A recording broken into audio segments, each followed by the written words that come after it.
Unde, cum și pentru ce putem utiliza motocicleta? Cel mai des o utilizăm la navetă, deplasări la locul de muncă, întâlniri și cumpărături. Ieșiri scurte în jurul localității, ieșiri lungi pentru vacanțe sau pentru a descoperi, explora și vizita locuri noi.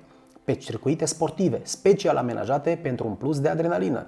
Pe off-road pentru a fi în contact cu natura și pentru a savura adrenalina la maxim. La ce te ajută motocicleta și ce poți obține de la ea? Mobilitate urbană, te deplasezi ușor în orașe aglomerate, vacanțe, adrenalină, recreere, locuri de parcare și mai mult de atât, economisești timp. Apropo, pe două roți, stresul din traficul urban se transformă într-o adevărată plăcere.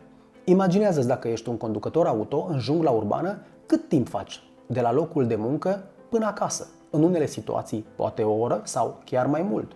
Cu o motocicletă sau scuterul, aceeași distanță, în aceeași junglă urbană, îl parcurgi în maxim 20 de minute. Deci economisești cel puțin 40 de minute.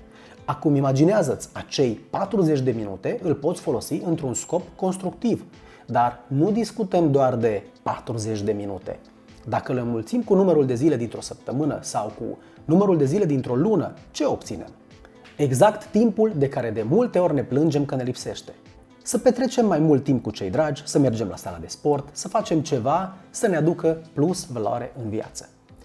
Dacă ai o întâlnire în oraș, cât de ușor îți găsești un loc de parcare?